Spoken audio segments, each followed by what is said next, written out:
Two childhood friends on a dream holiday, fishing with a guide in the Sea of Cortez. But when their boat crashes on a remote Mexican island, their trip becomes a nightmare ordeal. We're out of food, we're out of water, now we got nothing. Exposed to the harshest of environments, these self-proclaimed city boys must rely on each other to survive. We could die here, and nobody is ever going to find my bones.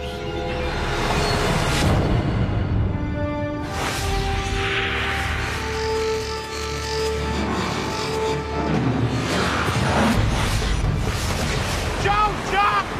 I can't do it! You get over here! Jump now! Get it up! No!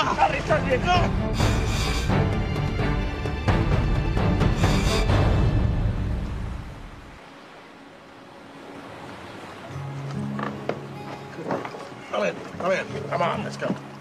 Joe Rangel is on a dream fishing cruise in Mexico's Sea of Cortez. I've always been pretty much of a city boy. I like going outdoors, I like going fishing, I love going fishing. And when I started going on these trips, I found my niche. To me, that is the greatest trip in the world, is to go down there for 6 days, get on a boat, and forget everything. Just fish till you drop. To share the experience, he's invited his childhood friend, Lorenzo Madrid, along for the trip. I first met Lorenzo Madrid when we were in junior high school. Hey, Larry. What? Look at that. See, We were pretty much good time boys. Oh, yeah, she's got your beard. Hey, shut it. He was a good guy to hang around with. Come on.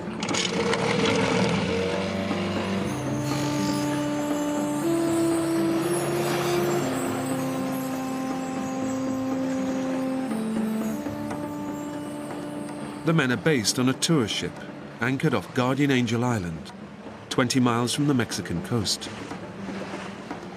The east side of the island is popular with fishing tours, but today their local guide, Pepe, is taking them to a remote cove on the more exposed western coast. It's quiet, it's desolate, you're all alone. She comes, come on. It's like fishing nowhere else in the world. Yeah. Oh, my God. It's fantastic. I can't believe it. Look at that. Joe.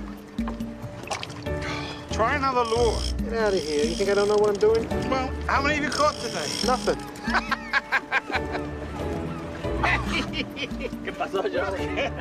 The detour to the remote side of the island pays off. After a successful day's catch, the two friends are more than happy with their guide, Pepe. He's a nice kid. He's outgoing, willing to please. Pepe did not speak any English at all. What'd he say? The bucket's too small, man. The bucket's too small. Sí, vamos. As the sun starts to set, it's time to head back to the tour boat. Hey, I'm back. We just sat down and opened the beer and get the ride back to the big boat. But when Pepe swings south, the boys begin to wonder if they're heading in the right direction. The tour boat was anchored on the northern tip of the island. Hey, Larry. Should we go No, I don't think the so. other way? Yeah. This doesn't look familiar to me. Pepe, ¿dónde vas? So I asked him, isn't the boat back there? Vamos bien, el Celiangelina se fue para el sur mientras ustedes andaban pescando. Sí. And he said, no. While you guys were fishing, the boat passed us. And they went this way. I didn't say it. Nah, me neither.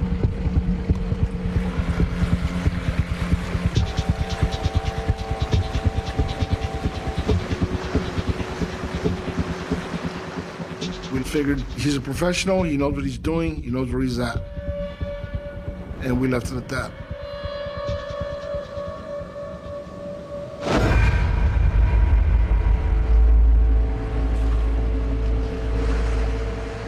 But after an hour, motoring south along the island's coastline, There's still no sign of the tour boat. And Pepe has more immediate concerns. Joe! Ya no hay gasolina. ¿Cómo queda la poca gasolina? He tells us, I think I'm running out of gas. What's up? No fuel is what's up. It just gets better. It was a bad situation. It was dangerous. They have just minutes before the engine cuts out. And without power, Joe knows they can't steer the boat and could easily be swept out to sea by the currents. I said, let's beach this while you have power. Pepe, vamos a la playa. ¿Qué playa? Pura roca, no puedo para allá.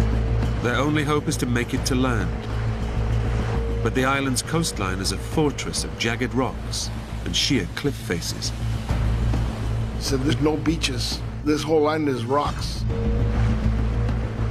They know they have no option but to try to reach the shore. Between the current and the sharks, I'd rather take my chances on land than out in the water. Vamos. No me quiero estrellar, no puedo estrellar. Vamos por ella. A la playa, vamos.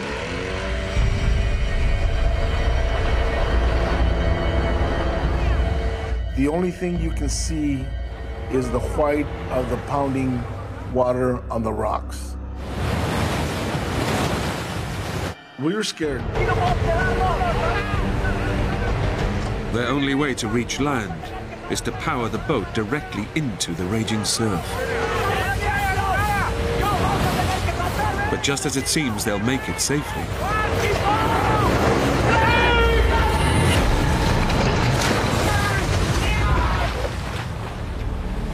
a surge of water hit me from behind and forced me into the rocks.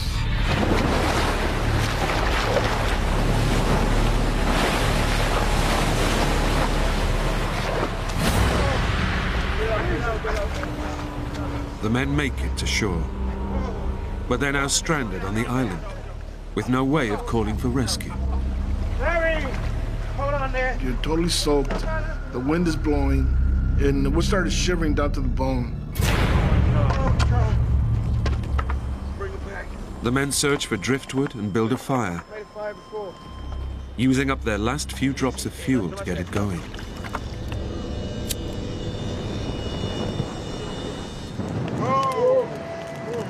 Once we got the fire going, we were able to dry off, and it wasn't all that unbearable anymore. Not so bad now, Larry. We knew it should have been an easy thing for the big boat to pick us up the next morning. I think it's calls for a beer.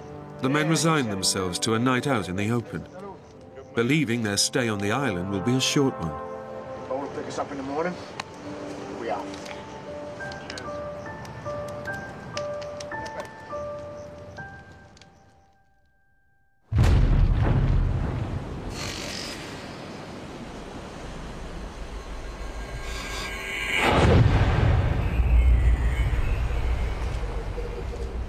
They spend the next morning waiting to be collected. My guess was that we would be picked up no later than noon. All we have to do is just wait, and the boat should be here. Midday comes, and there's no sign of rescue. Now it's getting a little bit more serious as the day is wearing on. We need to get out of here. Mid-afternoon, and Pepe drops a bombshell. I said, well, I don't think they're gonna pick us up. The men are washed up on the side of the island that fishing boats never visit. Their tour boat won't look for them here. They're not gonna come this way. They're not gonna look for us.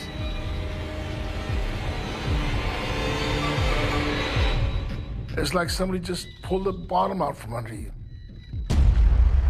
La única manera de salir de aquí es si nosotros hacemos algo al respecto. ¿Qué hacemos? What's he saying? He said the only way we're going to get off of here is if we do something ourselves.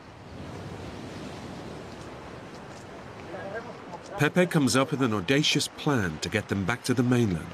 Tiene agua, pero la podemos sacar con la cubeta. Si a Larry le podemos dar la cubeta, unos remos, se puede buscar para... He says we can bail it out. Get it on the sea. Maybe we can use it. Is he serious? He said, we can take this boat across. We can row across. Larry, ¿puedo sacar con la cubeta? Between the three of us, we can get it over there.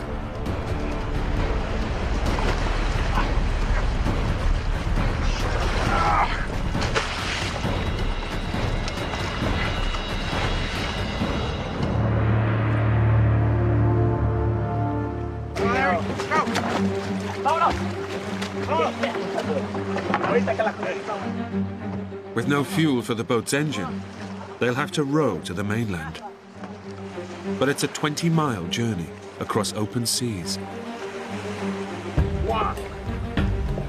It was an unbearable hot day, probably close to 100, but it felt good to be doing something. Out. Get the rhythm. Keep this up, guys. We actually thought we could make it.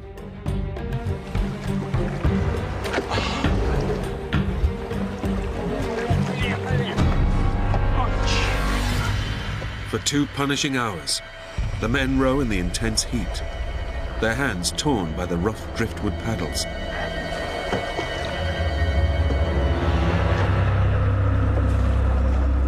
I'm getting exhausted. I am getting to the point where I'm just gonna drop.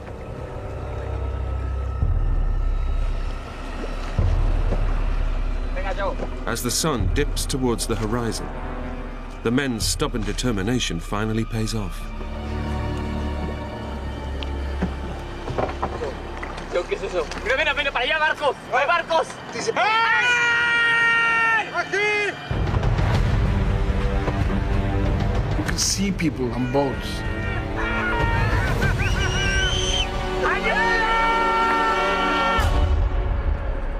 They didn't hear us. They didn't hear us. They didn't look. They didn't do anything. They can't see us. Joe, keep paddling. The men push on, hoping to close the distance to the shore.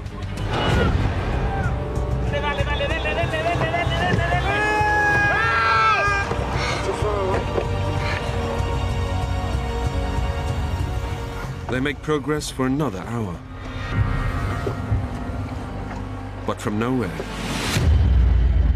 they're gripped by a powerful undercurrent. We're going backwards. What? We're going back. What do you mean? It's a very strong current. It's a really strong current. Too far away. Now we couldn't make any headway. The tide has turned, and it's pulling them backwards. Come on, Joe, come on! We're trying frantically to row faster. Come on, come on, come on! Come on! Stop that, come on! We're not moving. We are in some deep trouble.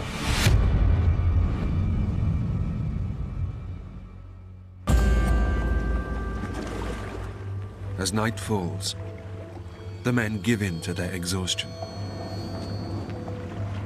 But as they sleep, they're being dragged back ever closer towards the rocky shores of the island. Joe, Larry, despiertan. Nos vamos contra la roca. Joe! Joe, wake up! Rocks! Stop paddling, buddy! Come on now! Come on! The current was going to take us wherever it wanted. We're going to crash, and we're going to crash hard.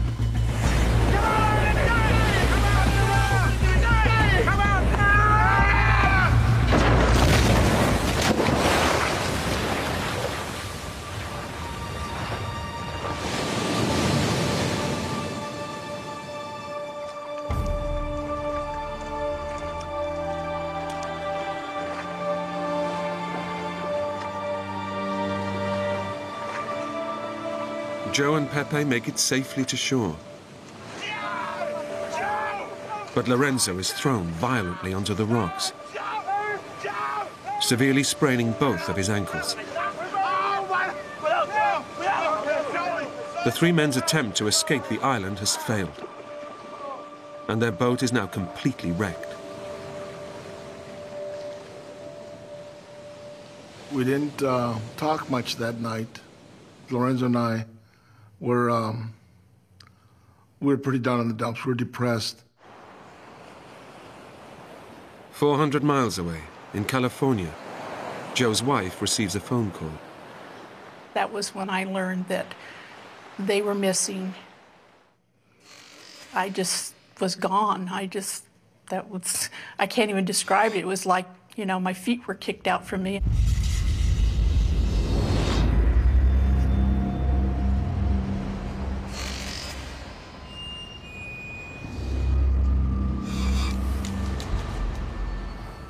Joe and Lorenzo wake up, knowing they are completely stranded on the barren, uninhabited island.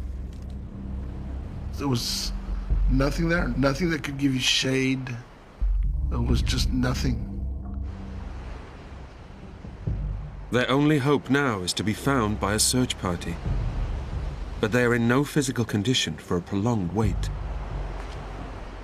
I was somewhat overweight, and I had found out about a year earlier that I was diabetic. Joe suffers from type 2 diabetes, a condition where the normal levels of sugar in the blood can decrease rapidly. It's commonplace, but potentially life-threatening if not managed properly. And 50-year-old Lorenzo is unfit and grossly overweight. Lorenzo may have had health issues. I pressed him on it, but he said no, that he didn't. But then at the same time, he told me that he hadn't been to a doctor for years.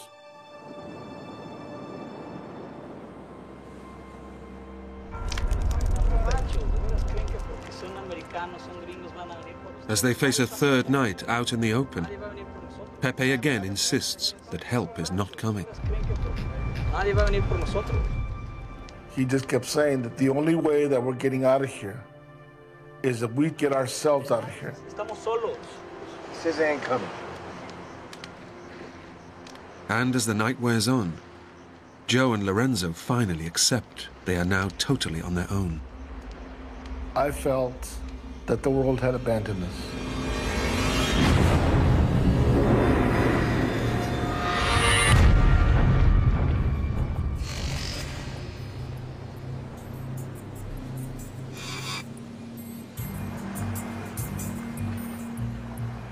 After 2 days of waiting for rescue, the men must take their survival into their own hands and hike to the northern tip, where tourist boats will be moored.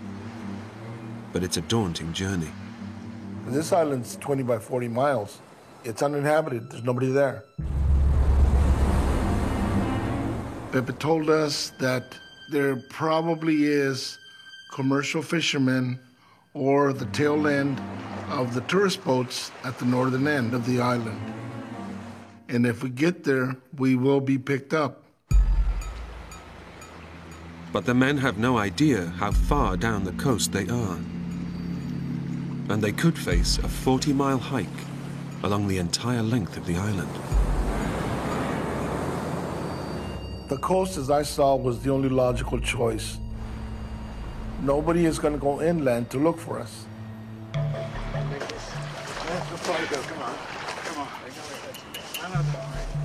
Through the burning afternoon, the men pick their way over the broken rocks. Come on, man. You're doing good. I know it hurts, man. But the hike is taking a toll on Lorenzo's sprained ankles. Lorenzo realized how hurt his feet were. Oh, God! Oh, God! But we couldn't stop. We had to keep going.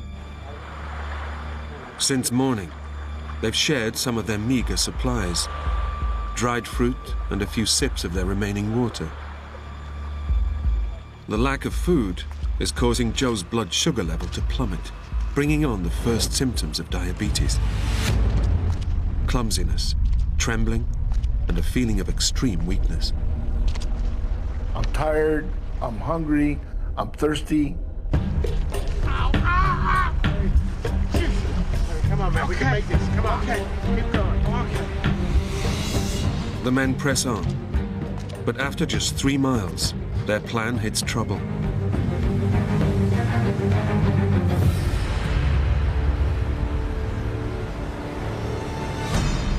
Their route north has come to a dead end. They can go no further. We're saying to ourselves, what the hell did we do now? La corriente ahorita está pesada, pero con cuidado podemos cruzar. Yo salto primero para que vean cómo. Pepe said, you know what? I'm going to swim across.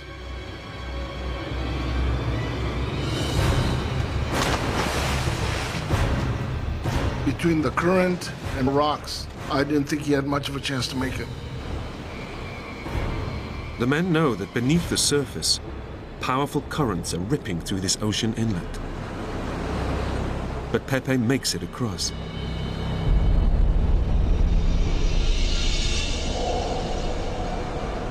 Wish me luck, buddy.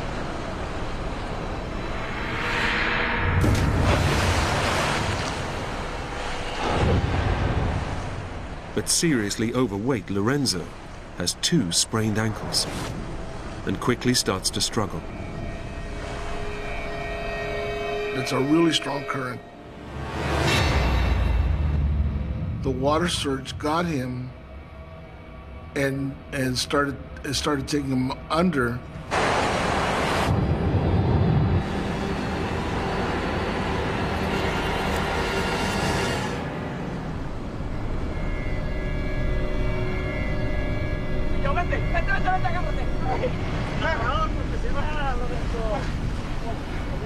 Joe! I did it! No! Now it's Joe's turn. I know I'm not a strong swimmer. Joe, jump!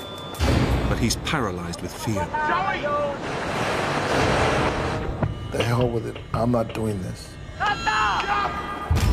After a day's hiking, with little food, Joe's blood sugar level is crashing, bringing on extreme confusion. Come on, Joe! Stay here! Joe! I just said, you guys go ahead, go on. I'm just gonna die here. I can't do it! Joe! What's the matter with you? It was terrifying because I was afraid of getting pounded on the rocks. You get over here! Jump now! Joe! Lorenzo encouraged me the way that we always talk, challenging each other. Jump, jump, jump for me! Gotta stay here. Daring each other to do something. Joe! And Lorenzo saying, don't be a sissy. Jump now! And I just thought to myself, what, you know, if you're gonna die, die trying.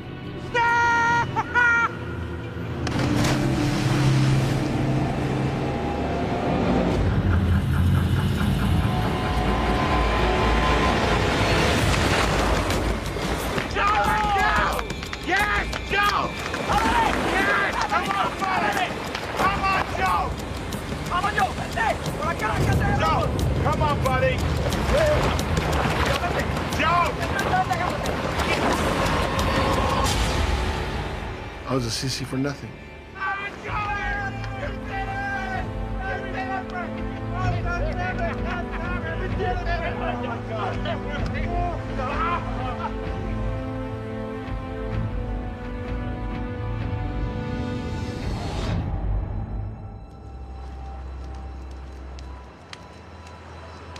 How far do you think we got today, Larry? A 4th night brings respite from the heat.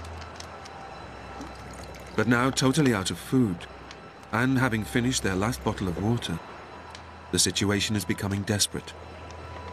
And their thoughts turn to their families back home. I had my wife and my kids and a new grandchild to get back to.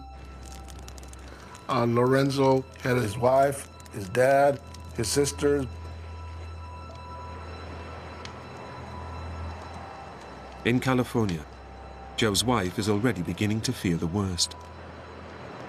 It's hard to explain, but it was almost I lost half of me and my heart had been completely ripped right out of my chest. In desperation, she sends her son down to Mexico to join the search party. I wanted my son to go find out what happened to his dad.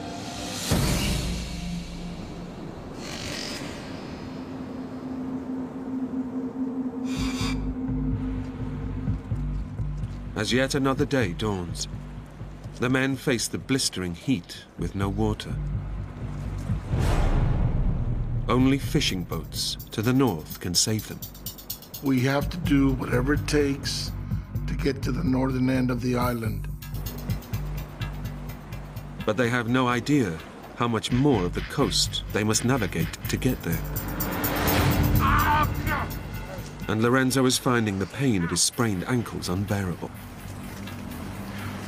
Come on. You're gonna get there, man. Get you a nice big dinner. Joe! Ow! I can't, don't, please don't touch me. I can't do this anymore. Ah! He finally just said, I can't do this. No! I can't go any further. I can't do this. Lorenzo was very upset. I can't go any further.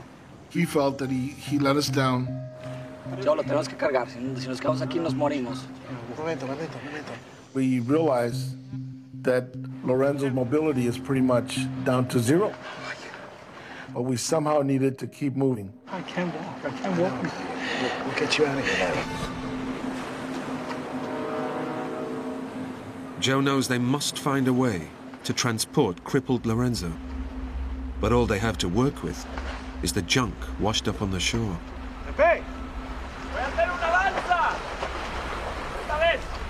Pepe had an idea about building a raft.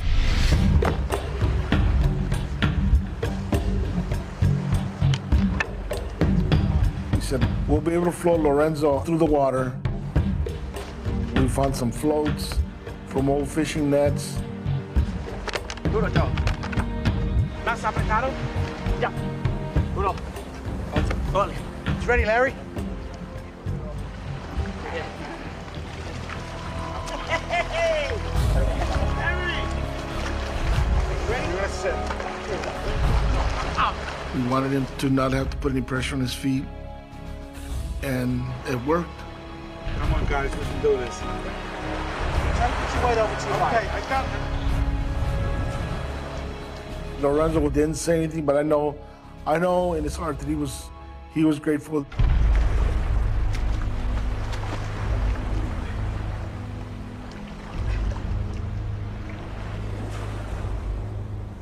The men struggle along the scorched coastline. But 5 days of exposure to the relentless sun are putting huge pressure on Lorenzo's grossly overweight body. And his heart strains to keep him cool. Joe is fighting the effects of his diabetes. And having not drunk anything for 18 hours, his craving for water is becoming too much to bear. This can't go on. We can't do this. I gotta give up.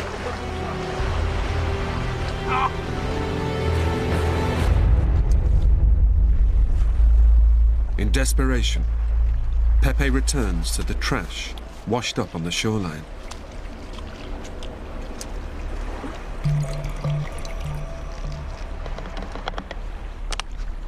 I said, look what I found in this blackish looking water. What the hell's that? The only water that was available on that island was from castaway bottles.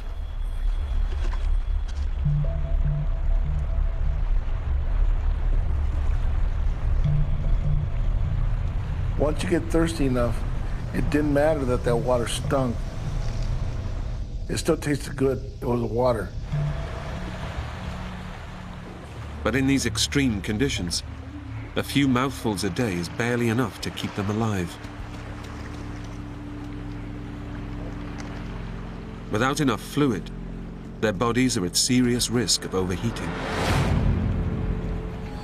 And floating above the cooling effects of the sea, Lorenzo is especially vulnerable.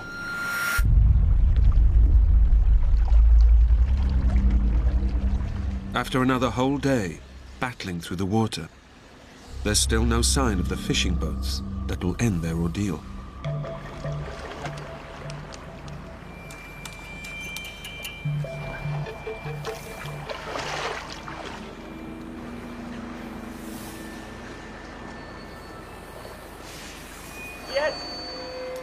Then, Pepe spots something among the rocks.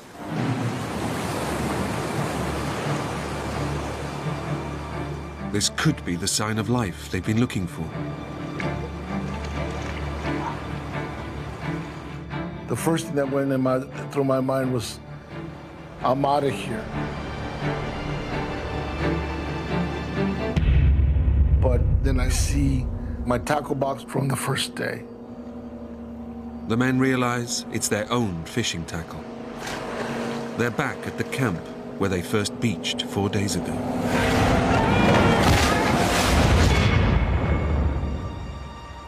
Our hearts just sank. We're back to the starting point. And now we're exhausted, we're out of food, we're out of water. Now we got nothing.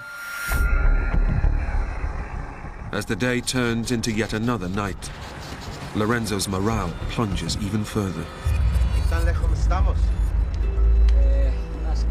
I think it took a toll on Lorenzo. It started getting negative. It's all right, Larry. We ain't gonna let this thing beat us. Joe brought Lorenzo on this trip to share his taste for adventure. But now, he can see his friend is starting to crack. We are gonna see our families again. You and me, I am gonna look after you, Larry.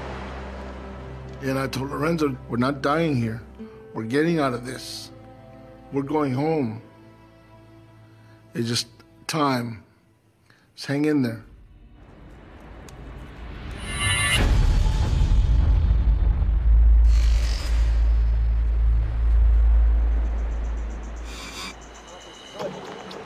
The three men have managed to keep themselves going for 8 days. But in scorching temperatures, and with no food and hardly any water, injured Lorenzo is weakening by the hour. Staying on like that? Yeah. I saw him as my friend who needed my help. That's it. We would go in the water about 6:30 in the morning and start moving north.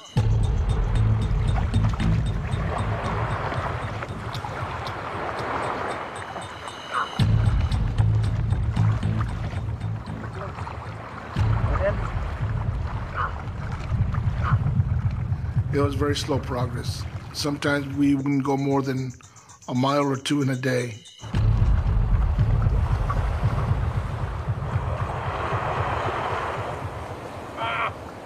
Around 1 or 2, we would start looking for a place where we could spend the night.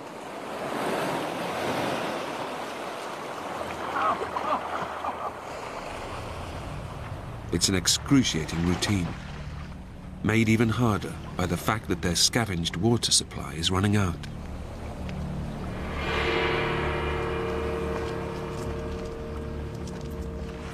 Those castaway bottles kept us alive. But as the days went on, we were finding less and less water. Water! We found maybe 6 ounces a day, maybe, that we would have to split 3 ways.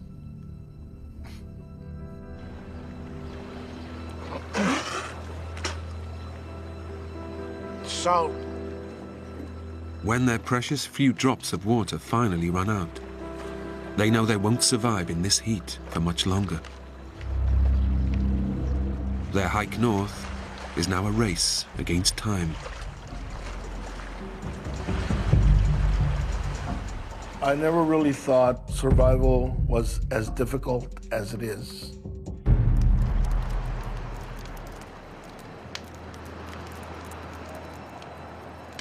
After a week stumbling through the water, Joe has deep cuts in his legs. They're becoming infected, and blood poisoning is now a real threat. If it sets in, it could kill him within hours. This could be a lost cause. I could die here. And I told him, look, I'm gonna write a letter to my wife and my kids in case something happens to me.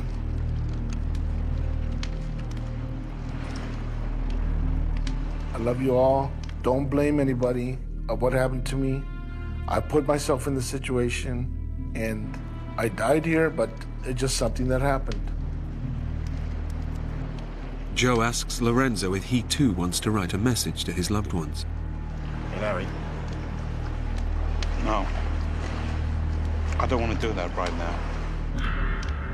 And he said, no, I don't want to do that. Not yet. I don't want to be doing this. Maybe he didn't want to really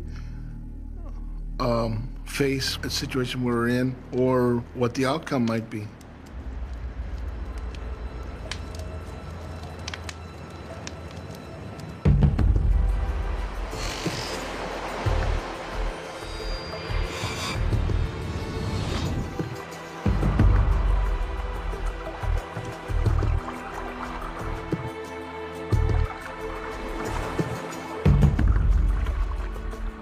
Ravenously hungry, the three men are desperate for anything to eat. Joe resorts to pulling tiny sea snails from the rocks.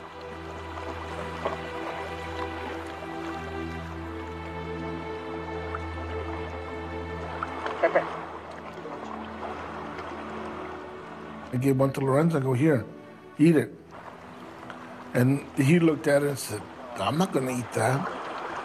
I knew that he had to have something, but at the same time, I can't force it down his throat. He'd have to eat it because he wanted to.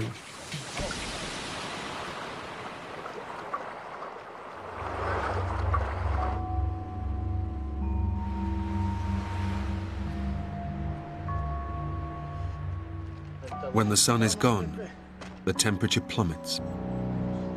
So far, they've kept warm with driftwood fires. But now, disaster strikes. What happened? It broke. The lyre it just fell apart in his hands. The salt water had just eaten it.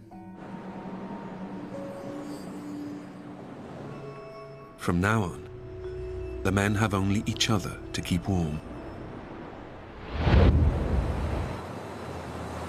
With death closing in, the men are unaware their families have been searching for them. But they've joined the rescue teams that believe the men are fishing on the east side of the island. After 6 days searching, Joe's son calls home with devastating news. He says, I can't find him. He's not there, Mom. I don't know if we'll ever find him. And he was heartbroken. After 8 days missing, the search is finally abandoned. The men are feared lost at sea. I had given up hope. The reality of it was he was dead and wasn't coming back.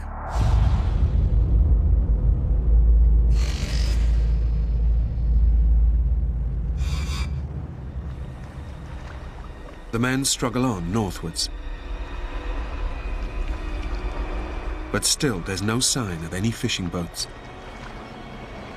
Lorenzo is becoming increasingly depressed and irrational.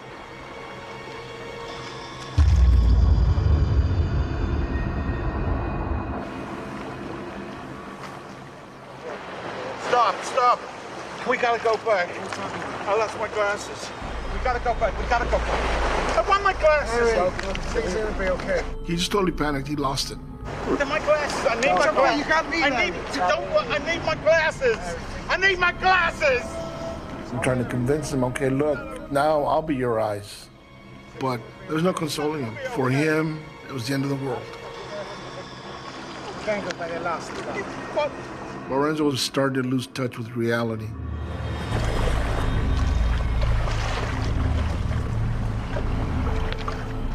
Joe. Let's switch. Lorenzo asked me if he could be on back of the raft. He wanted to trade places with me. I want to go behind for a while, okay? Delirious with dehydration, Joe takes up his friend's offer of a ride, without realizing how desperate Lorenzo's condition has become.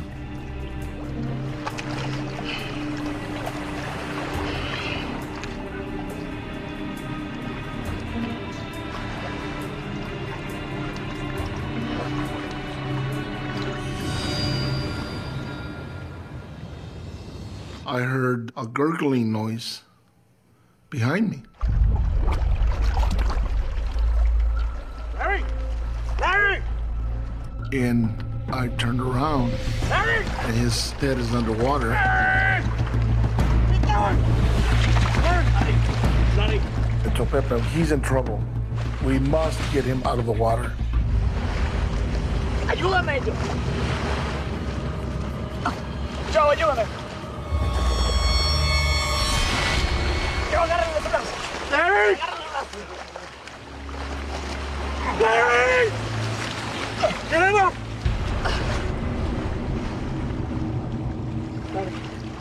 Larry! I'm talking to him, and there's no response. Larry! Larry! The look on his face it wasn't right. Larry! I start checking for a pulse. I checked his neck, his wrist. There was just nothing.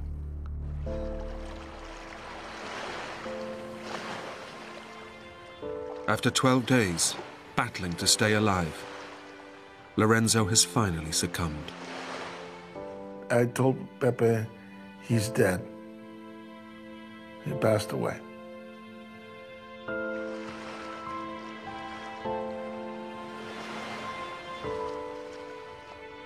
He just died, and I couldn't do anything. That's probably the worst moment of my life.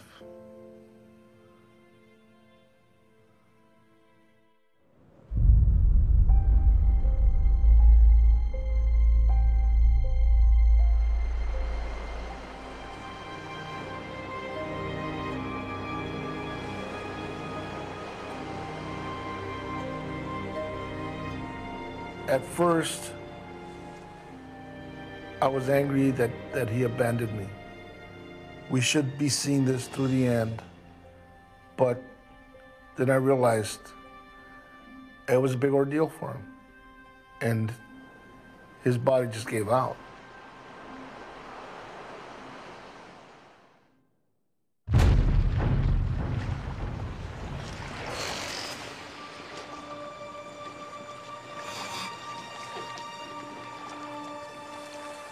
Joe decides to leave his best friend's body on the beach, in full view of the ocean and any passing boat. I want him found. I want his body found, even if it's just skeleton. I want him to be found, be taken home.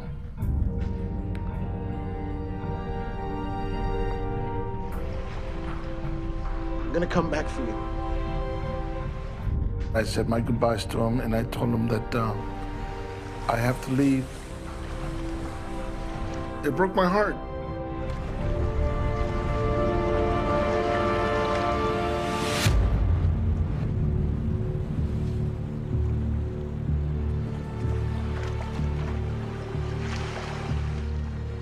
Joe and Pepe struggle to keep moving north, barely clinging to life with every step. We were living moment by moment. It was no longer, can I do the 10 more feet? It was right now, can I take another step?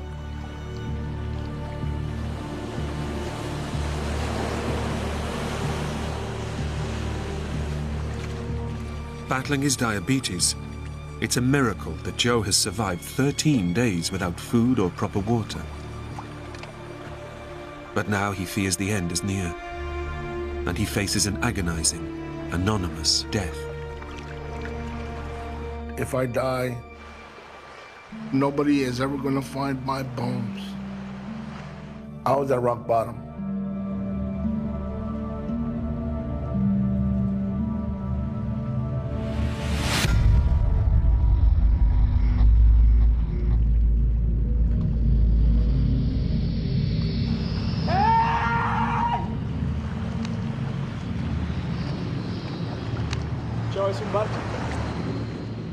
Pepe turns around and yells at me, "Did you see that boat?"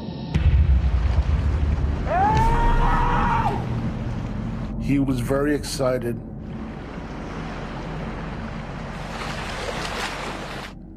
I didn't think there was a boat. I thought he was hallucinating.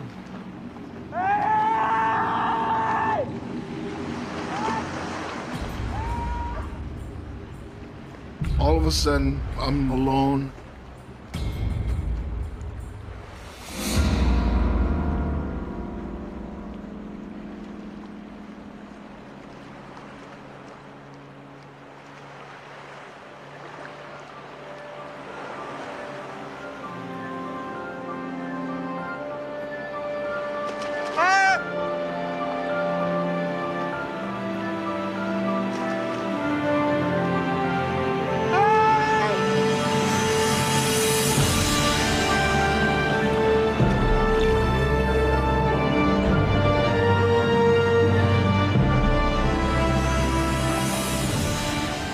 Joe and Pepe are finally saved by two Mexican fishermen.